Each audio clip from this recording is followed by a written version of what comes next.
देवताओं के ऊपर जैसे ही फेंके और जल के स्पर्श से तीनों देवता फिर ब्रह्मा विष्णु महेश के रूप में प्रकट हुए।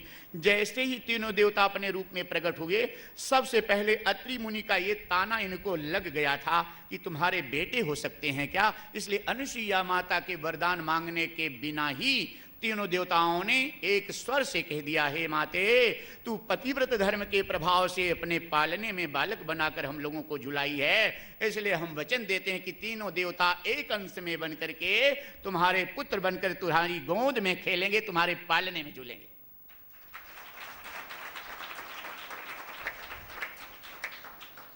बिना वरदान मांगे ही तीनों देवताओं ने वरदान दे दिया था। इसलिए ये तीनों देवता जो पुत्र के रूप में अनुसुईया के यहाँ आए, इनका नाम दत्तात्रेय भगवान स्वयं वरदान दे दिए थे, इसके लिए इनका नाम दत्तात्रेय भगवान पड़ा। प्रेम से बोलिए दत्तात्रेय भगवान की, दत्तात्रेय भगवान की, दत्तात्रेय भगवान की। इसके बाद सती मोह की कथा आती है।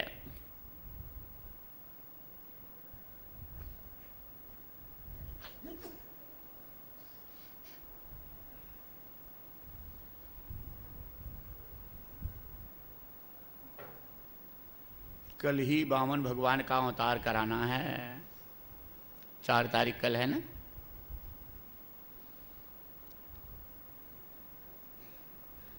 और परसों सवेरे आपको भागवत में नया दर्शन एक मिलेगा, धनुष यज्ञ सवेरे की कथा में, परसों 5 तारीख को। एक भक्त पूछे, महाराज ये धनुष यज्ञ सीता विवाह का कार्यक्रम भागवत में भी है? हम कहा हाँ भैया, पहले रामावतार हुआ है, फिर कृष्णावतार भागवत में हुआ है। 9वें स्कंद में पहले सूर्यवंश की कथा है, राम की कथा है, फिर भगवान कृष्ण की कथा आई है।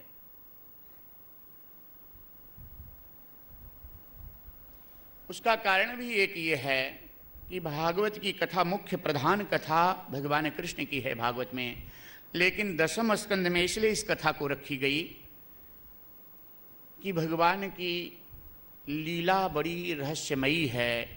भगवान कृष्ण लीला पुरुषोत्तम हैं और भगवान राम मर्यादा पुरुषोत्तम हैं। तो जब तक रामावतार नहीं होगा आपके जीवन में, तब तक काम रूपी रावण मरेगा नहीं, और जब तक काम रूपी रावण मरेगा नहीं, तब तक श्याम की लीला में काम के रूप में दोष दर्शन का भय बना रहेगा। इसीलिए भागवत में पहले रामा अवतार की कथा है। हाँ, पहले 12 अवतार की। हाँ, लोभ को नियंत्रित किया गया है। नरसिंह भगवान अवतार के द्वारा क्रोध को पहले संयमित किया गया है। वामन भगवान के अवतार के द्वारा फिर से लोभ को संयमित किया गया है। फिर राम अवतार के मत्स्य अवतार के द्वारा व्यापक ब्रह्म का बोध किया गया है। फिर राम अवतार के द्वारा काम को मारा गया है। राम राज्य की जब स्थापना हुई है, हाँ, लंका का उल्टा होता है कालंग। हाँ, समाधि भाषा में सब पुराणों की कथाएं हैं, शब्द भी हैं। लंका का उल्टा होता है कालंग। और काल की नगरी में राजा अहंकार काम का प्रतीक रावण है, और काम क्रोध लोभ मोह मद मत्सर अविद्या, इसके सब वहां पर लंका में विकार हैं। तो इनका अंत करके तब राम राज्य की स्थापना होती है, और जब राम राज्य की स्थापना होती है तब कृष्ण जन्म होता है, तब लीला होती है। भगवान लीला पुरुषोत्तम अवतार तब लेते हैं जिन लीलाओं के द्वारा ब्रह्मानंद का दर्शन होता है। ब्रह्मानंद से भी श्रेष्ठ दर्शन भजनानंद का, प्रेमानंद का दर्शन होता है।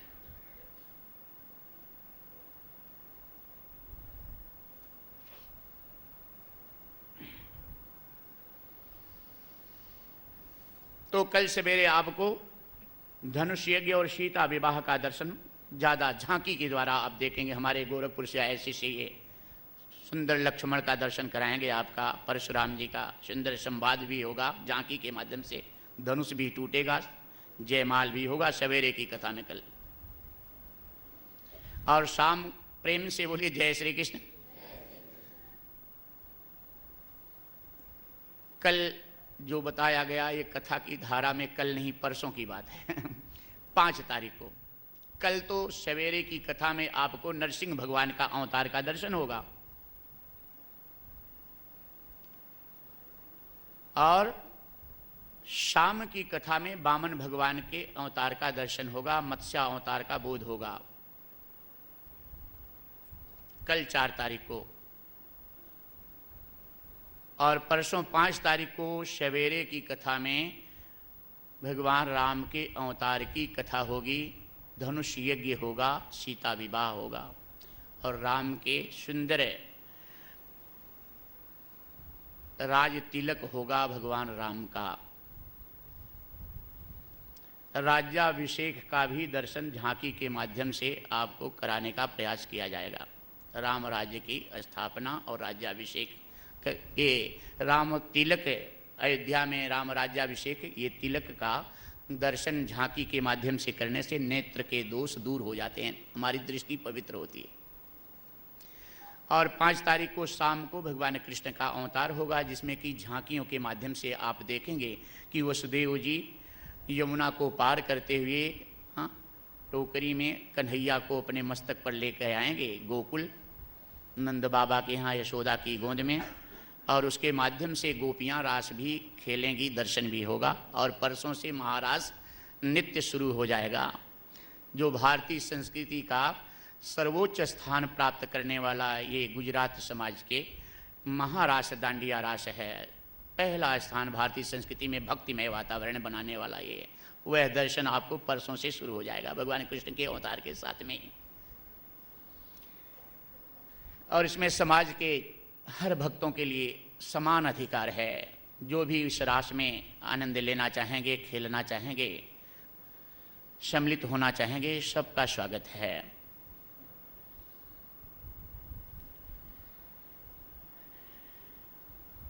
ये तो छाबड़िया परिवार की तरफ से भागवत का आयोजन जो हुआ है,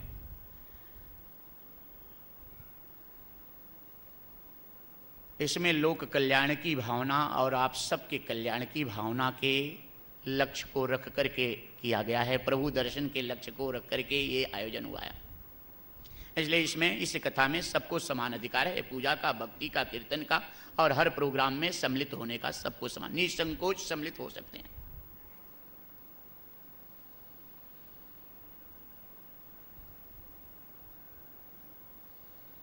और छोटा परिवार देखने में तो हमें लग रहा था छाबड़िया परिवार कि बरनपुर और कुल्टी में है, लेकिन अब यहाँ कथा में आने के बाद तो हमारे भक्त कल कह रहे थे भजनकार की महाराज इतना बड़ा छाबड़िया परिवार है, ये तो खाली ये एकत्रित हो जाए तो इनके लिए हाल भर जाएगा, तो इसके लिए हम लोगों को तो पहले 2:30 बजे से ही आकर जगह लेनी पड़ेगी। कहाँ कहाँ ये पूर्ण रूप से विकसित और सब में भक्तिमय वातावरण। और इस छाबड़िया परिवार के साथ में ये पटेल परिवार और अन्य समाज के भी जो लोग हैं, कितनी एकता और मेल है कि लगता नहीं कि अलग अलग परिवार के हैं। और उसका दर्शन तो आप यहाँ स्वयं ही कर सकते हैं।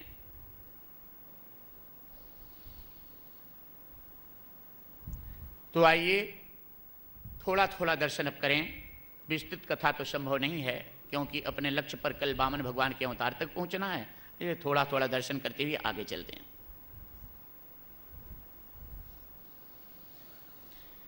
सती मोह के माध्यम से सुखदेव जी महाराज राजा परीक्षित को व्यास भगवान हमारे आपके लिए कलयुग के प्राणियों को ये संकेत दिए हैं, उपदेश दिए हैं कि 3 तरह का व्रत, यज्ञ, तप और पूजा, दान, उपासना होती है। तमोगुणी, रजोगुणी, शतोगुणी। तमोगुणी पूजा, व्रत, जप, तप, उपासना, यज्ञ, दान वह है जो दूसरे किसी को नीचा गिराने के लिए या दूसरे किसी को दुख देने के लिए किया जाए, ये तमोगुणी है। अगर ऐसे इस लक्ष्य से कोई किसी को नीचा गिराने के लिए या किसी को दुख देने के लिए ऐसा यज्ञ, जप, तप, पूजा, दान कोई करता है, तो उस जिसको गिराने के लिए करता उसका तो नुकसान नहीं होता, उसके पहले वो तमोगुणी यज्ञ, पूजा, जप, तप करने वाले का ही नुकसान हो जाता है। इसलिए हमको जप, तप, पूजा, दान, यज्ञ तमोगुणी नहीं करना चाहिए। किसी को नीचा या अपमानित करने के लिए या नुकसान करने के लिए नहीं करना चाहिए। दूसरा रजोगुणी। रजोगुणी पूजा पाठ जप तप यज्ञ दान तप वह है जो भौतिक संपदा और सुख संपत्ति के लिए किया जाए। तीसरा सतोगुणी, हमारा कर्तव्य है भजन करना, यज्ञ करना, तप करना, दान करना और भक्ति भाव में भगवान की प्रेरणा में नम्र भाव से समर्पित भाव से भगवान का ध्यान करते हुए पूजा पाठ जप तप यज्ञ दान, ये सतोगुणी है। इसी के प्रसंग को, विषय को, इसी के दर्शन को सिद्ध करने के लिए सती मोह की कथा यहां पर रखी गई है।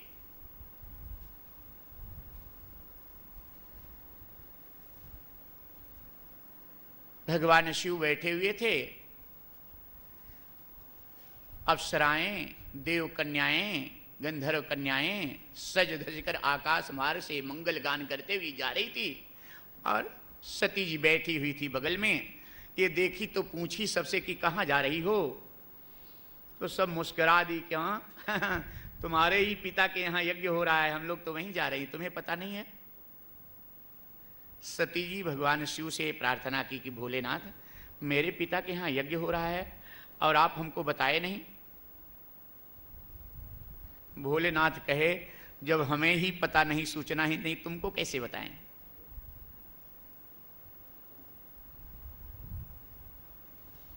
सती पूछने लगी, भोलेनाथ आपको सूचना क्यों नहीं? पिता के यहां यज्ञ हो रहा है, आप उनके दामाद हैं। भोलेनाथ कहे कि तुम्हारे पिता हमसे नाराज हैं। सती ने कहा, आप कुछ गलती किए होंगे, नहीं तो दामाद ससुर से नाराज हो जाए तो कोई बात ठीक जमती है, लेकिन ससुर दामाद से तो कभी नाराज नहीं हो सकता, आपने जरूर कोई गलती की होगी। भोलेनाथ कहे, नहीं मैंने गलती नहीं किया था। एक बार की बात है, प्रयाग में ब्रह्म सत्र था और उसमें अध्यक्ष पद, आचार्य पद पर मैं विराजमान था। सब काम विद्वान लोग कर रहे थे, अपने अपने ढंग से चल रहा था। खाली समय में आचार्य पद पर बैठा हुआ था और खाली समय में हमारा ध्यान भगवान के चरणों में लग गया। आंखें बंद हो गई, समाधिस्थ हो गया मैं। उसी समय उसे यज्ञ ब्रह्म सत्र में, यज्ञ मंडप में तुम्हारे पिता प्रजापति दक्ष पधारे।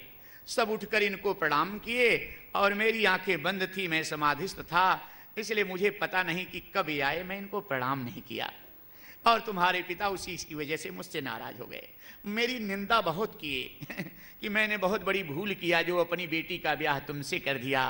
न तुम्हारे कुल का पता, न तुम्हारे गोत्र का पता, न तुम्हें वस्त्र पहनने का ढंग, न रहने का ढंग, बहुत निंदा हमारी की। फिर भी मैं बोला नहीं। इतने के बाद भी सहन नहीं हुआ, तुम्हारे पिता श्राप दे दिए कि आज के बाद किसी यज्ञ में तुम्हारा भाग नहीं होगा, पूजन नहीं होगा।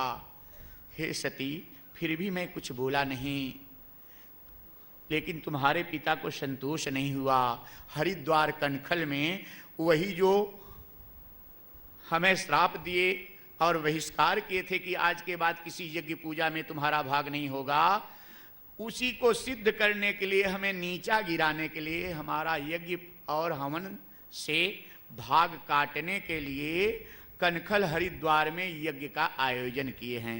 इसी वजह से हमको सूचना नहीं दी। हे सती, भूल जाओ, मत जाओ वहां, तुम तो मेरे पास तो हो, तुम्हें क्या दुख है, क्या चिंता है? सती ने कहा, भोलेनाथ, शास्त्रों में तो ऐसा बताया गया है कि माता पिता के यहाँ, गुरु के यहाँ सत्संग में बिना बुलाए भी जाना चाहिए। भोलेनाथ कहे, जाना चाहिए, लेकिन अगर किसी को नीचा गिराने के लिए या किसी का अपमान करने के लिए सत्संग या यज्ञ जब तक पूजा पाठ किया जाता हो, वहां उसे न बुलाया गया हो तो वहां नहीं जाना चाहिए। सती ने कहा, भोलेनाथ बुरा न माने तो एक बात कहूं, हे भोलेनाथ क्षमा करना, आपको पता नहीं, आप पुरुष हैं, अगर आप किसी की बेटी होते और आपका ब्याह हुआ होता, आप ससुराल में गए होते, तब आपको पता चलता कि किसी बेटी को अपने ससुराल से अपने माता पिता के यहाँ जाने में कितना सुख का अनुभव होता है। वो भी कोई कार्यक्रम हो तब।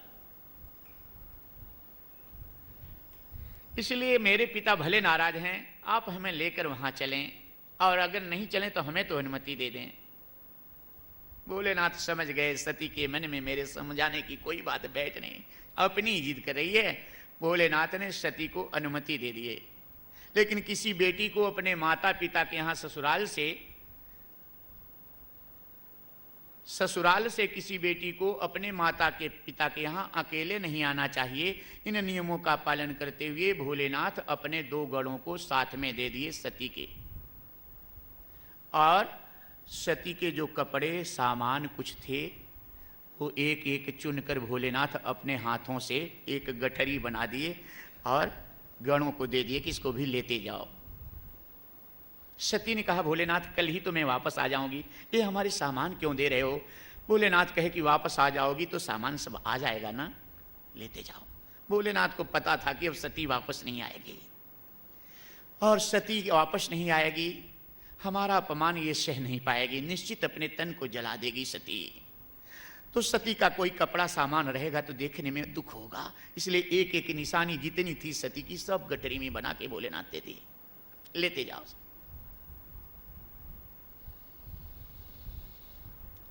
वहां पहुंचने पर सती को बहुत जल्दी थी, इसलिए भागवत में सती के रास्ते की व्याख्या नहीं की गई। पहुंचने पर बहनें सखियां व्यंग्यात्मक ढंग से सखी को देखकर मुस्कुराने लगी कि ओह, इनके पति से पिताजी का विरोध है और बिना निमंत्रण के देखो आ गई। बुलाया नहीं गया था, पिताजी नाराज हैं तो भी। सती को बड़ा कष्ट हुआ। स्वयं प्रजापति दक्ष के पिता भी सती को ठीक से नहीं देखे, और दुख हुआ सती को, यहां तक सह ले गई। फिर सती के मन में आया कि मेरे भोलेनाथ मेरे पति देव आशुतोष हैं, उनके चरणों में यदि मैं जाकर प्रार्थना कर लूंगी, क्षमा मांग लूंगी तो मुझे क्षमा कर देंगे। बहुत भोले हैं हमारे भोलेनाथ, मुझे पूर्ण विश्वास है।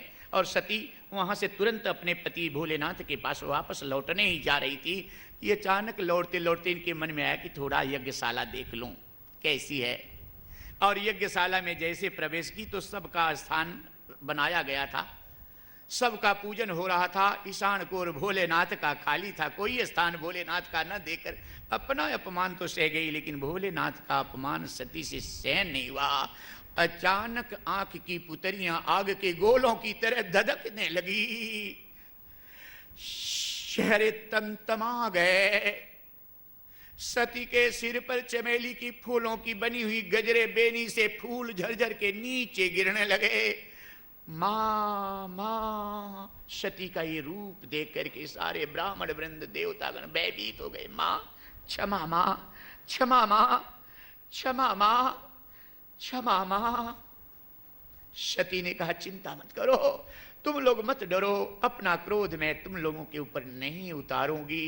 ये शरीर अपने पति की बात को, भोलेनाथ की बात को नहीं माना, मैं अपने शरीर को स्वयं को दंड दूंगी। सास ससुर और पति की बात को न मान करके अगर कोई पत्नी घर से अकेले बाहर कहीं के लिए निकल जाती तो सम्मान नहीं पाती, सदा अपमान ही मिलता है।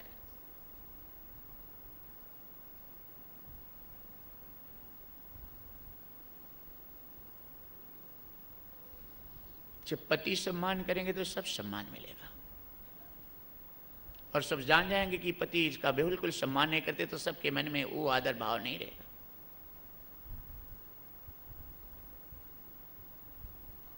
और देखते ही देखते क्रोधाग्नि की ज्वाला भड़क उठी, और उस ज्वाला में भगवान शिव का ध्यान करते हुए सती ने अपने तन को जलाकर खाक कर दिया। जो 2 गण साथ में गए थे, ये दोनों गण भयंकर क्रोध में आकर के यज्ञशाला नष्ट करने लगे, लेकिन यज्ञ के रक्षक जो थे इन दोनों गणों को मारकर भगा दिए।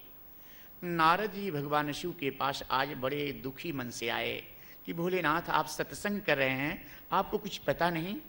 हे भोलेनाथ, सती जो गई थी प्रजापति दक्ष के यज्ञ में, वहां पर आपका कोई स्थान नहीं था, आपका अपमान सती सहन नहीं कर पाई भोलेनाथ, और अपने तन को जला करके अंत कर ली है अपना। अब सती नहीं है भोलेनाथ, आपको पता नहीं? भगवान भोलेनाथ को आज क्रोध आया, अपनी जटा से एक केस निकाले और जमीन पर पटके वीरभद्र नाम के एक गण प्रकट हुए।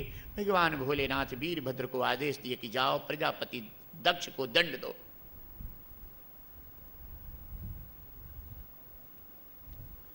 धर्म और सत्य और शिव तत्व के विरोध करने वाले प्रजापति को सिखा दो जाओ,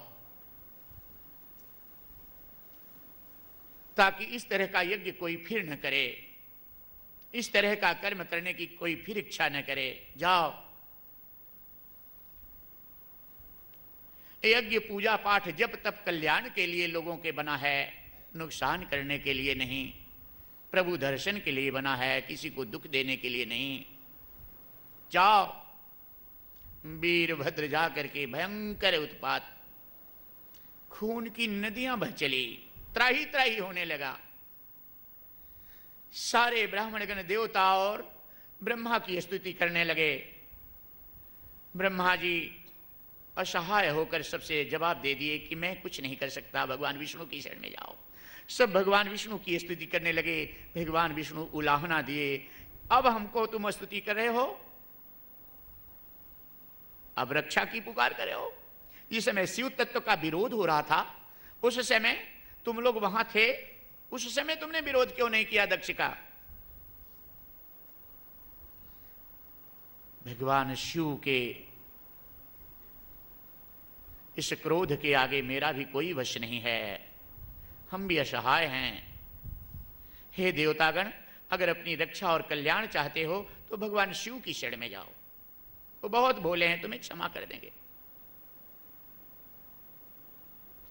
सारे देवतागण ब्रह्मा जी के साथ में ब्राह्मण वृंद भगवान शिव की स्तुति की, और इस जगत में विषमता में समता के देवता मात्र एक भगवान शिव हैं।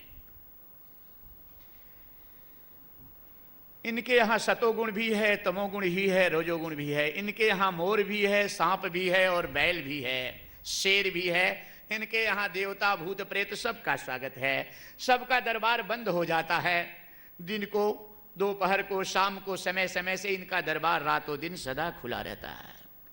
सबके यहाँ पवित्रता के नियम हैं। इनके यहाँ हर तरह के चाहे जैसे लोग हों, श्रद्धा पूर्वक इनके दरबार में आओ, स्वागत है सबका कल्याण करने के लिए।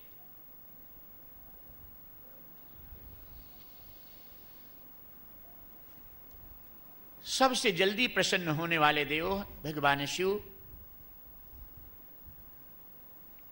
इनकी प्रार्थना से प्रसन्न हुए, दर्शन दिए, अपनी रक्षा के लिए पुकार किए और सब वंदन किए कि हे भोलेनाथ, आप इस यज्ञ में आकर के यज्ञ को पूर्ण करने की कृपा करें। भगवान शिव यज्ञशाला में प्रकट हुए, सब दर्शन किए, लेकिन प्रजापति दक्ष जो मुख्य जजमान यज्ञ थे, वीरभद्र इनके सिर को काट कर यज्ञ कुंड में डाल दिए थे, भस्म हो गया था सिर। यजमान के बिना यज्ञ कैसे पूरा हो? भगवान शिव एक बकरे का सिर काट करके प्रजापति दक्ष के सिर से जोड़ दिए। भागवत की कथा देखिए, कितना सुंदर भागवत की कथा है। बकरे को संस्कृत में अज कहते हैं, और अज का एक अर्थ ब्रह्म होता है। अर्थात जब भगवान शिव की शरण में जाता है कोई, तो उसे बकरे का सिर दे देने का अर्थ होता है ब्रह्म ज्ञान देते हैं। ईर्ष्या द्वेष से रहित होकर एक अद्वैत नित्य स्वरूप परमानंद स्वरूप का बोध करा देते हैं। और दूसरा अर्थ बकरे को काम का विलासी, बकरे को विलासिता का प्रतीक माना गया है, काम का प्रतीक माना गया है। काम का मुंह काला होता है, रंग काला होता है। अर्थात कोई शिव तत्व और धर्म की निंदा करता है और धर्म का दुरुपयोग करता है, तब शास्त्र का दुरुपयोग करता है, तब उसे बकरे का सिर दे देते हैं, आर्थिक निंदा का पात्र हो जाता है।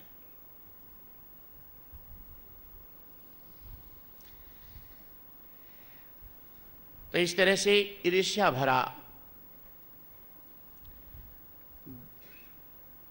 दुर्वासा जी 10,000 शिष्यों के साथ में एक बार दुर्योधन के यहाँ चौमासा करने के लिए पधारे। अब तो तमाम आश्रम बनते जा रहे हैं, सुविधाएं होती जा रही, नहीं तो बहुत कम आश्रम पहले लोग रखते थे संत लोग, और ऐसे भजन कीर्तन करते हुए जंगलों में और भिक्षा मांग करके प्राप्त करके भक्तों के द्वारा अपना जीवन साधन भी चलाते थे, भजन करते थे, कराते थे। और बरसात के समय सब गाँवों में आ जाते थे, गृहस्थों के पास आ जाते थे, शहरों में आ जाते थे 4 महीना चौमासा करने के लिए। जिस गांव में चौमासा के लिए संत आ जाए वो गांव आनंद से झूम जाता था, वो परिवार घर आनंद से झूम जाता था।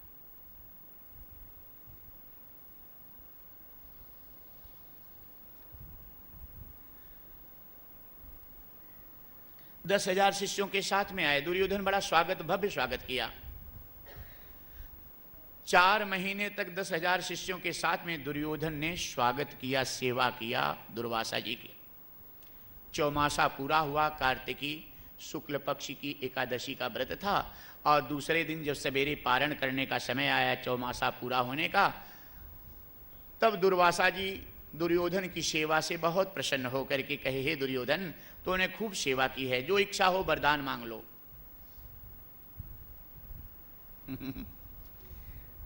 दुर्वासा जी को जल्दी वरदान देते हुए नहीं देखा गया है, श्राप देते हुए, श्राप में प्रसिद्ध हैं ये भगवान कृष्ण रुक्मिणी को भी श्राप दे दिए, छोड़े नहीं, और की तो बात छोड़ो। वरदान खाली हम तो ध्यान में आता है कि कुंवारी अवस्था में कुंती को दे दिए थे, जो कर्ण का जन्म हुआ, और यहां दुर्योधन से कह रहे हैं वरदान मांग लो।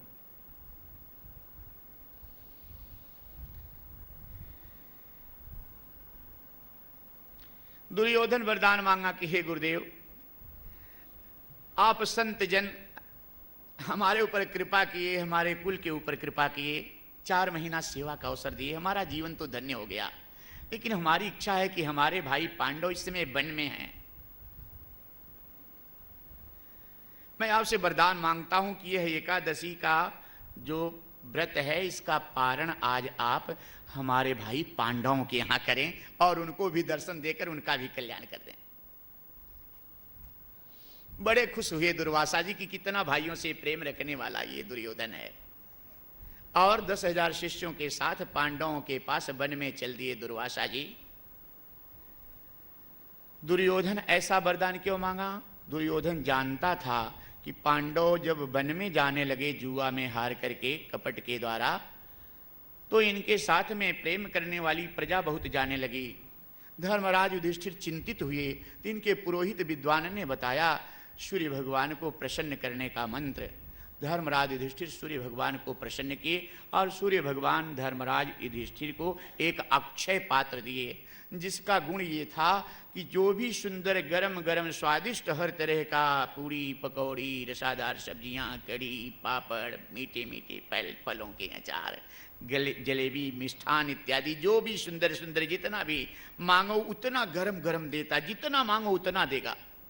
लेकिन जब उस दिन द्रौपदी भोजन कर लेगी तो उस दिन फिर भोजन नहीं देगा, दूसरे दिन देगा। ऐसा दिव्य पात्र सूर्य भगवान दिए शर्त लगा करके। और धर्मराज युधिष्ठिर इस दिव्य पात्र के द्वारा जंगल में मंगल होने लगा। जब भोजन मिलने लगा तो धीरे धीरे अतिथि साधुगण आने लगे, और साधु संत आने लगे, रोज भंडारा होने लगा। और जहाँ जब भंडारा होने लगा तो कथा कीर्तन होने लगी, और कथा कीर्तन होने लगा तो चारों तरफ यश पांडवों का फैलने लगा, और जंगल में भी इतना यश फैल रहा है, इसको देखकर दुर्योधन जलने लगा।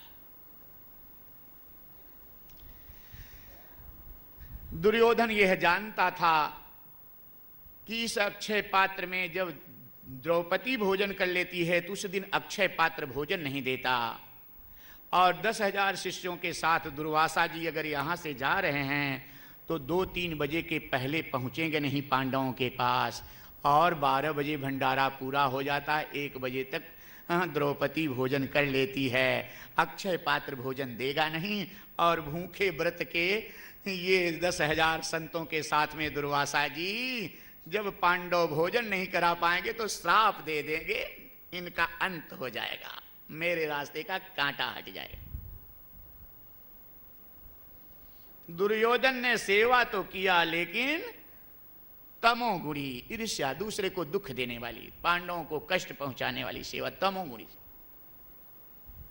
10,000 शिष्यों के साथ में पांडवों के यहां जब दुर्वासा ऋषि पहुंचे, धर्मराज युधिष्ठिर सूचना पाए, 5 भाई आकर चरणों में नेत्रों से प्रेमाश्रु बहाते हुए